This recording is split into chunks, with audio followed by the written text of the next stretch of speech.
Ticket ಕೈ ತಪ್ಪಿದ್ದಕ್ಕೆ ಮಾಧುಸ್ವಾಮಿ ಕೂಡ ಅಸಮಾಧಾನವನ್ನ ಹೊರಹಾಕ್ತಿದ್ದಾರೆ. ಇದೇ ವಿಚಾರಕ್ಕೆ ಸಂಬಂಧಪಟ್ಟಂತೆಯೂ ಮಾಜಿ ಮುಖ್ಯಮಂತ್ರಿ BS ಯಡಿಯೂರಪ್ಪ ಪ್ರತಿಕ್ರಿಯೆಯನ್ನ ನೀಡಿದ್ದಾರೆ.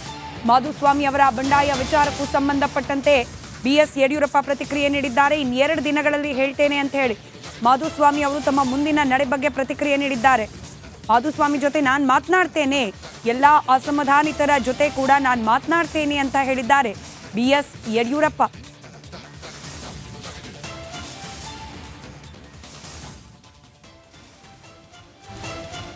ಇಲ್ಲ, ಇನ್ನು ಬೇಕಾದಷ್ಟು ಟೈಮ್ ಐತಲ್ಲ. 4ನೇ ತಾರೀಕು ಅರ್ಜಿ ಹಾಕೋದು ಲಾಸ್ಟ್ ಡೇಟು. ಅಲ್ಲಿವರೆಗೆ ಇವೆಲ್ಲ ಮುಗಿಸ್ಕೊಂಡು ಚುನಾವಣೆ ಸ್ಟಾರ್ಟ್ ಆಗೋಷ್ಟೊತ್ತಿಗೆ ಒಂದು ತೀರ್ಮಾನ ತೊಗೊಂಡು ಹೊಡ್ತೀವಿ. ನಿಮಗೆ ನಾನು ಭಾರಿ ಸ್ಪಷ್ಟವಾಗಿ ಹೇಳ್ತೀನಿ, ನಾನು ಇನ್ನು ಕ್ಯಾಂಡಿಡೇಟ್ ಅಲ್ಲ. ಯಾರೇ ಕೊಟ್ಟರು ಅಲ್ಲ, ಕಾಂಗ್ರೆಸ್ನವ್ರು ಕೊಟ್ಟರು ಅಲ್ಲ, BJP ಅವ್ರು ಕೊಟ್ಟರು ಅಲ್ಲ, ಎಲ್ಲಿ ನಾನು ಅದರ ಆಸೆ ಬಿಟ್ಟು ಆಗೋಯ್ತು. ಅದನ್ನೆಲ್ಲ ಪ್ರಚಾರ ಯಾಕೆ ಮಾಡಿ ಪಾಪ ಮುದ್ದನ್ಮೇಗೌಡರಿಗೆ ಇರಸ್ಮುರ್ಸ್ ಮಾಡ್ತಾರೋ ನಂಗೆ ಗೊತ್ತಿಲ್ಲ. ಆಗಾಯಿತು, ಸೋಮಣ್ಣ ಚೇಂಜ್ ಮಾಡಿ ಕೊಡ್ತೀವಿ ಅಂದರೂ ನಾನು ಬರಲ್ಲ. ಗೊತ್ತಿಲ್ಲಪ್ಪ, ಅದೇ ನೀವು ದಡ್ಡನ ಮಾಡ್ಕೊಂಡು ಪ್ರಶ್ನೆ ಕೇಳಿರಿ. ಹಂಗೆ ಕಾರ್ಯಕರ್ತರು ಏನು ಹೇಳ್ತಾರೆ ಅದನ್ನು ಮಾಡ್ತೀವಿ ಅಂತ ಹೇಳಿದ್ಮೇಲೆ ಅದೇ ಫೈನಲ್ಲು. ಹೌದು, ಅಲ್ಲಿ 3 ಕ್ಷೇತ್ರದಲ್ಲಿ ಡಾಮಿನೆಂಟ್ ಫ್ಯಾಕ್ಟ್ರಿ ಇದ್ದಾರೆ.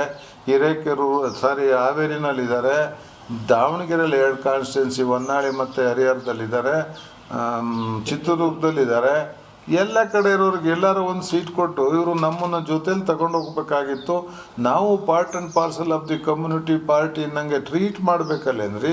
ನಮ್ಮ ಶೇರ್ ನಾವು ಕೇಳಿದ್ವಿ. ಮಾಧುಸ್ವಾಮಿ ಅವ್ರ ಹತ್ರ ಇನ್ಯಾರ್ಯಾರು ಅತೃಪ್ತರಿದ್ದಾರೆ ಅವರೆಲ್ಲರ ಜೊತೆ ಮಾತನಾಡ್ತೇನೆ. ಅವರೆಲ್ಲರ ಸಹಕಾರದಿಂದಲೇ ನಾವು ಚುನಾವಣೆ ಗೆಲ್ಲಬೇಕಾಗಿದೆ. ನಾನು ಮಾತನಾಡ್ತೇನೆ ಅವ್ರ ಜೊತೆ. ಸರ್, ಸೋಮಣ್ಣಗೆ ನಮ್ಮ ಬೆಂಬಲ ಇಲ್ಲ ಅನ್ನುವಂಥದ್ದನ್ನು ಹೇಳ್ತಾ ಇದ್ದಾರೆ ಸರ್. ಅವ್ರು ಅವತ್ತು ಹೇಳಿದ್ರು ಈ ಮಾತನ್ನು. ಯಾಕೆಂದರೆ ಅವರೊಬ್ಬರು ಚುನಾವಣೆಗೆ ನಿಲ್ಲಬೇಕು ಅಂತ ಅಪೇಕ್ಷೆ ಇದ್ದದ್ರಿಂದ ಆ ಥರ ಮಾತಾಡಿದ್ದಾರೆ. ಅವ್ರ ಜೊತೆ